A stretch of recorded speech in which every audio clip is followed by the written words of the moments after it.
नमस्कार, मैं हूं रोनम गई। स्वागत है आपका चंपी कॉर्नर में। और जैसा कि मैं कहता हूं, यहां चंपी कॉर्नर में खबरों की चंपी की जाती है। और जब खबरों की चंपी होती है तो मुंह से सिर्फ सच निकलता है, सच के अलावा कुछ और नहीं निकलता। और आज जिसकी चंपी यहां होने वाली है, उन भाई साहब का नाम है जुबैर, या फिर आप उन्हें जू बियर के नाम से भी जानते हैं। फैक्ट चेक करते हैं तो उन्होंने एक ट्वीट किया। हालांकि बहुत ज्यादा मैं उनके ट्वीट पर नजर रखता नहीं हूं, लेकिन बात हुई दरअसल मेरे राज्य की, और मेरे राज्य के एक शहर हल्द्वानी की। उन्होंने कहा कि हल्द्वानी के लोगों के साथ खड़ा होना है, हल्द्वानी के लोगों की आवाज बनना है, हल्द्वानी के लोगों पर अत्याचार हो रहा है।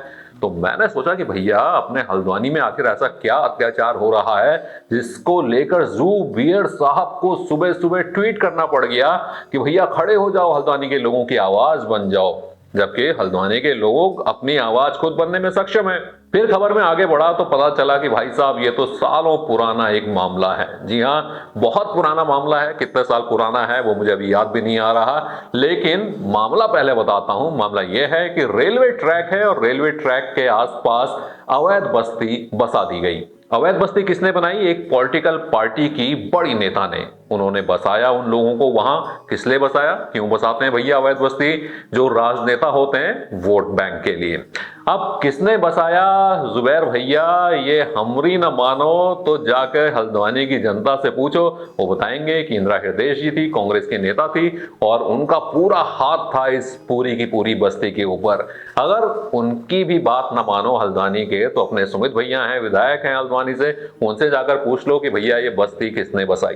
खैर, ये बस्ती बसी और पूरी की पूरी अवैध बस्ती बसी, रेलवे ट्रैक के आसपास बसी, जिसे गफूर बस्ती के नाम से जाना जाता है। पहले भी मामला गया था, पहले भी अतिक्रमण की कार्रवाई को हटाने की बात हुई, लगातार होती चली गई, लेकिन बार बार जो राजनीतिक दबाव था उसके चलते वो अतिक्रमण कभी हटाया नहीं गया। 1.5 दशक पहले भी ये कोशिश हुई थी, बहुत सारा अतिक्रमण हटाया गया, लेकिन फिर से ढाक के 3 पात वही बस्ती, अवैध बस्ती फिर से उगाई। अब यहां पर हाईकोर्ट का आदेश है कि इस अवैध अतिक्रमण को तुरंत हटा दिया जाए। अब जब जुबैर भैया जेल में थे तो न्यायालय पर उनकी बड़ी आस थी, न्यायालय की हर बात को मानते थे, और वो ये भी मानते थे कि जो न्याय होता है न्यायालय से ही होता है।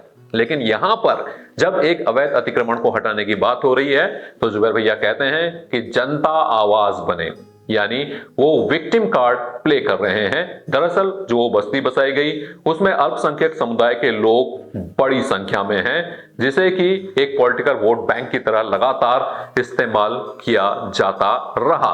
अब बात करें कि कितने घर वहां पर हैं, तो लगभग 4365 घर हैं। अब पूरी कानूनी कार्रवाई हुई है, कोर्ट में जब पीआईएल फाइल हुई कि अवैध बस्ती को हटाया जाए, तो उसके बाद उन लोगों को भी पूरा मौका दिया गया कि अगर आपके पास कोई वैध दस्तावेज हैं तो आप कोर्ट में पेश करें।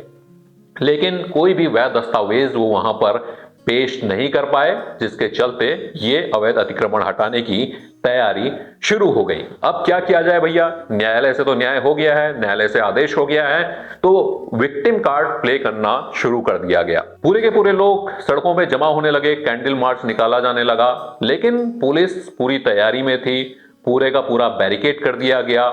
और ये जो मार्च है उसके बावजूद भी ये माना जा रहा है कि ये जो अतिक्रमण हटाने की कार्रवाई होगी ये पूरी होगी।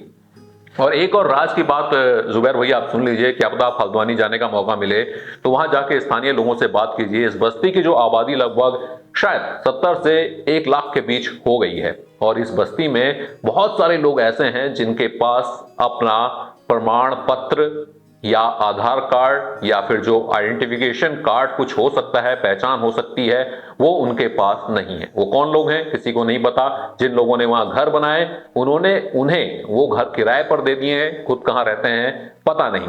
तो जाइए एक बार उस बस्ती में जाकर फैक्ट चेक कीजिए। हल्द्वानी का जो इलाका है उसके बाद पहाड़ शुरू हो जाते हैं, और ये पहाड़ का जो रास्ता है पिथौरागढ़ मुंशियारी तक चला जाता है। और आप जानते हैं कि बेहद संवेदनशील इलाके हैं, जो है एलएसी से सटे हुए इलाके हैं, तो इसलिए यहाँ की जो संवेदनशीलता है वो सुरक्षित रखनी बेहद जरूरी है।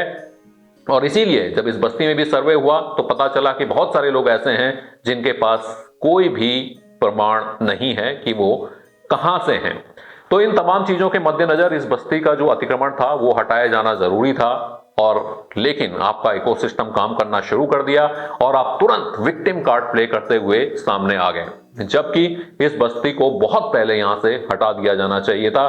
क्योंकि स्थानीय लोगों से पूछिए, उनका यह भी मानना है कि जब से ये बस्ती घनी होती गई, हल्द्वानी में अपराध का ग्राफ भी बढ़ना शुरू हो गया। तो एक बार हल्द्वानी जाइए, फैक्ट चेक कीजिए और पूरी की पूरी ईमानदारी से कीजिए। इसलिए कह रहा हूं कि विक्टिम कार्ड प्ले मत कीजिए, ईमानदारी से फैक्ट चेक कीजिए, तो आपको भी लगेगा कि इस अतिक्रमण को जल्द से जल्द हटा देना चाहिए।